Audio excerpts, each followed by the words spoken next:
Usaha ini kalau menurut saya pribadi itu menjanjikan karena apa? Jujur saya ke awalnya itu kerja dan sekarang malah fokusnya ke bisnis ini gitu kan, bisnis henna yang saya jalani, dan alhamdulillah saya itu bisnisnya dari tahun 2014 sampai sekarang. Mulai merambah ke dunia henna itu awalnya bukan dipanggil ya, melalui mulut ke mulut. Awalnya itu pun bayarannya tuh masih ucapan terima kasih, belum pakai tarif, itu masih terima kasih. Ya udah terima kasih ya, atau salam tempel tuh pernah sih dihargai seharga 20.000. Assalamualaikum warahmatullahi wabarakatuh. Saya Tria Agustini. Saya berprofesi sebagai henna artis dan nama brand saya itu Tri Henna Medan.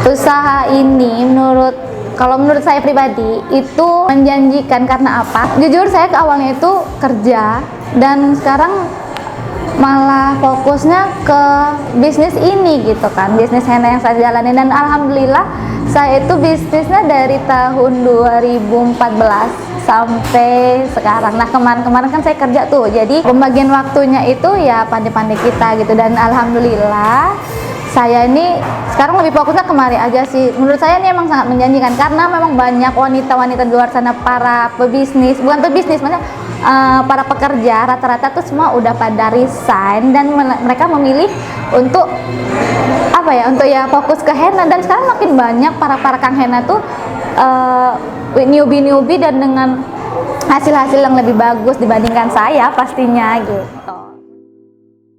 Merasa tersaingi sih enggak ya, karena kan kita rezeki itu udah masing-masing gitu ya kan. Nah kalau misalnya ditanya takut tersaingi atau enggak sih, karena juga kita udah punya marketnya masing-masing, udah punya pasarannya masing-masing kayak gitu kan. Misalnya maaf cakapnya, saya lebih ke marketnya tuh ke yang high atau yang ke bawah, itu udah mempunyai masing-masing inilah tarif gitu kan. Jadi kalau untuk misalnya takut tersaing enggak gitu, atau juga rezeki udah masing-masing, intinya gitu sih gitu. Itu awalnya hobi pakai henna. Dulu kan ada tuh yang di pinggir-pinggir jalan kan ya. Nah pinggir-pinggir jalan tuh kayak kita tuh Carrefour. Nah depan Carrefour itu dulu kan ada tuh yang abang-abang tato atau apa gitu kan. Nah di situ jadi kalau misalnya lagi ada kegiatan acara pesta atau apa tuh, Tri tuh lebih sering yuk kita ngehennain tangan sendiri gitu kan. Nah dari situlah baru ada liatin orang gitu kan, liatin dia ngukir kok cantik gitu kan ya, dari situ sih. Terus awalnya ada Instagram, dan kebetulan kan saya kan bermain tuh Instagram di tahun 2015. Nah ada namanya Bang Akbar Henna, dan kebetulan kemarin tuh kan emang dia orang Medan, jadi pas kebetulan ada dia, kita tanya gitu kan, Bang ada nggak yang di Medan untuk makaikan henna gini-gini. Udahlah, oke, dikasih tahu lah dengan namanya Kak Dini seperti itu. Nah dari situ ya udah langganan jadinya gitu kan. Dan setelah langganan terus si kakak ini nawarin, adik kenapa nggak coba, katanya gitu kan, kenapa nggak coba belajar ngukir, toh juga kakak lihat adik tuh juga udah lumayan bagus gitu kan ukirannya, coba dia mendalami. Oke, fix.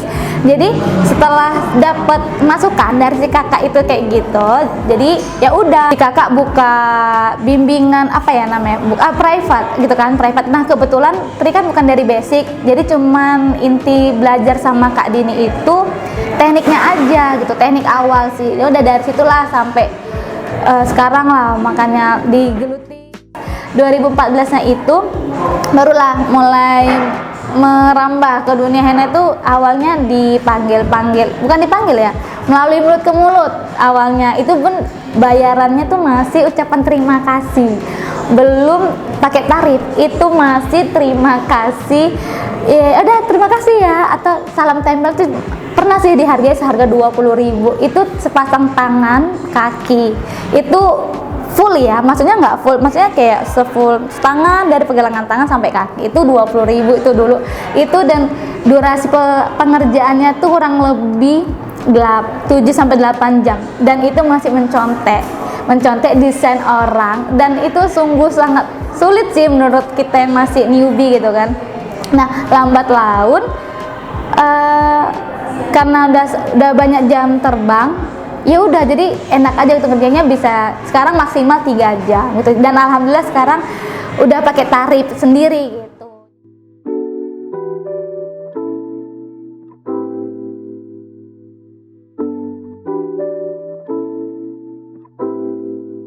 Pekerja seni yang dibayar tidak sepantas, itu sih kalau menurut Ai pribadi ya, itu mungkin orang yang nggak bisa menghargai karya seni orang lain ya, karena mereka anggap alah seni itu kayak aku pun bisa kok, cuman ukir-ukir kayak gitu. Contohnya kayak misalnya kayak henna, mereka bilang alah kak cuman gambar gitu aja kok mahal banget sih tarifnya. Terus alah aku pun juga bisa kak, cuman coret-coret doang gitu. Pernah sih jujur ya, klien kapan gitu menteri lupa, dia pernah ngeremehin Ai kan, kak itu cuman gitu aja, itu kok mahal banget. Terus dia nggak lihat, bu yang kita oke, itu sebenarnya sih bukan kliennya ya yang komplain, tapi keluarganya, atau maaf cakapnya kayak pokoknya keluarga-keluarga kayak entah ibunya atau kakaknya atau adiknya seperti itu kan. Nah, mereka yang komplain. Nah, kalau pengantinnya sih nggak pernah komplain ya, justru mereka yang komplain tuh keluarga-keluarganya bilang alah cuman gitu doang mah, aku mah gampang kayak gitu. Jadi pernah posisi sampai bilang udah kamu ambil aja, udah ini bu henanya saya kasih ya, ini henanya coba ubi ukir aja, Ai bilang gitu kan. Terus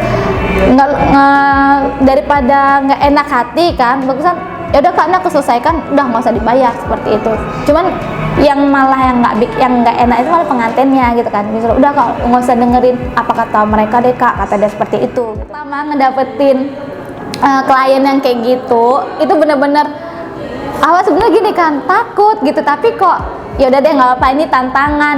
Pernah sih dapet klien itu yang kak ini kok mereng, kak ini kok nggak sama, kak ini kok beda, jadi apa kakak, katanya udah henna profesional tapi kok kayak gini gambarnya, hasil desain kok nggak sama gitu kan.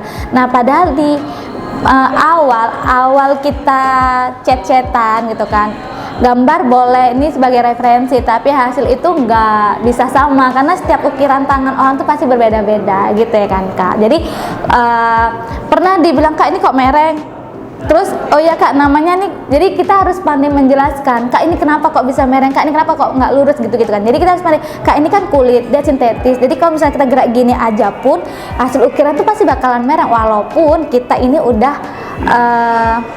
lurus nih, kita ngukir udah lurus gitu kan, tapi tetap aja kalau misalnya kita tangannya kita kan namanya kita udah hasil foto ya, kayak kalau misalnya udah ada hasil ukiran pasti kita foto tangannya seperti ini. Terus dia kayak ada yang komen kok mereng kak, ya udah kita jelasin, pokoknya menjelaskannya itu dia tuh mengerti, paham gitu. Terus kita sampai sangkut pautnya kak, kayak contohnya alis aja gitu kan. Nah alis kita ini aja tuh bisa nggak simetris loh, kanan kiri tuh beda, jadi tangan pun gitu juga. Nah hasil ukiran kita pun seperti itu.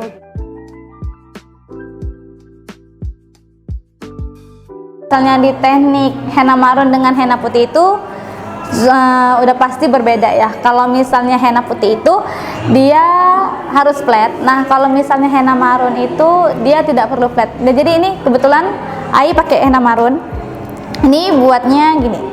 Ini cuman tergantung ini ya, tergantung kenyamanan pemegangan kon. Jadi nggak semua orang tuh kita harus megang kon tuh harus kayak gini enggak. Jadi mereka terserah. Ada yang seperti ini, ada yang seperti ini, ada yang ya pokoknya nyaman aja sih, kayak kita pegang pensil aja gitu.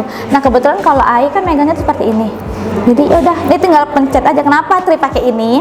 Karena apa ya? Biar nggak capek nekan. Itu sih intinya. Oke ini ya, Tri kasih tekniknya. Nah kalau misalnya macet, ini kan udah kita potong nih, pasti yang ujungnya ini kena angin atau apa seperti itu kan. Nah kalau misalnya macet, Ai pribadi selalu ditekan seperti ini sih sampai dia keluar dengan lancar. Jadi kalau misalnya dia udah keluar kayak gini yang basah, ini udah enak banget nih dibuat untuk ngukir henna. Nah ini kan dia udah diapain ya, ini seperti ini. Nah kalau tekniknya pribadi, oke nih Biasanya kan kalau AI pribadi, kalau untuk ke klien itu biasanya harus pakai ada tekniknya gini, pakai garis halus atau titik-titik sih. Jadi itu center titik tengah. Ini kita buat tipe henna fun sih ya. Kalau henna wedding itu dia ada banyak macam. Nah kebetulan kalau henna fun ini kan biasa digunain untuk kayak adik-adik pengantin. Jadi dia desainnya nggak terlalu full. Kalau misalnya pengantin dia kan pastinya harus full kan, tapi ada banyak ininya juga tipenya. Ada yang medium, ada yang standar gitu. Nah kebetulan klien Trihena rata-rata mintanya sih standar gitu, nggak terlalu yang full banget, karena mereka juga bukan tipe orang yang ribet gitu. Alhamdulillahnya Tri dapat klien yang simple jadi ya enak aja gitu.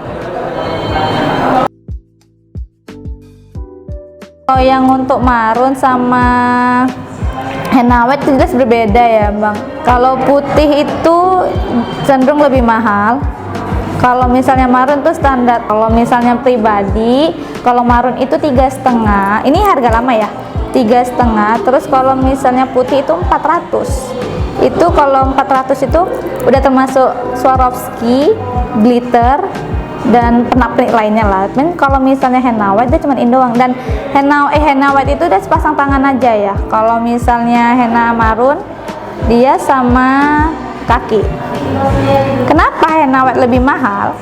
Karena dia pengerjaannya lebih awal dan kebanyakan itu kan pagi buta tuh. Nah jadi resiko kita atas kejadian di jalan kita nggak ngerti itu kan, kita nggak tahu. Jadi rata-rata kenapa Kak kok mahal banget sih henna putih, kenapa nggak henna merah yang lebih mahal, kan dia sama kaki. Nah itu dia bedanya, karena kan henna marun itu pemakaiannya bisa di kapan aja. Justru kalau yang henna putih itu pagi buta lah pokoknya. Dan kita juga nggak tahu ya resiko di jalan, entah maaf cakapnya kita kena begal atau ada apa di jalan, kan serem gitu. Dan itu juga kalau dibilang harga mahal, tolong dong hapuskan kata-kata mahal, karena resiko kita di perjalanan itu juga resikonya lebih tinggi ya gitu, dibandingkan bayaran transportasinya yang cuman maaf cakapnya cuma 100.000, kan nggak sebanding dengan biaya misalnya maaf cakapnya kita kena begal terus biaya pengobatannya lebih mahal kan gitu. Biasanya mereka kadang bingung kan tekniknya pemakaian pakai jempol tuh gimana. Nah kalau AI pribadi jempolnya tuh letak di pinggir meja gini, jadi lebih enak aja gitu, karena nggak kan posisi jempol ini mereng ya. Nah kalau di pinggir meja gini kan dia lebih nikmat aja gitu, lebih nyaman.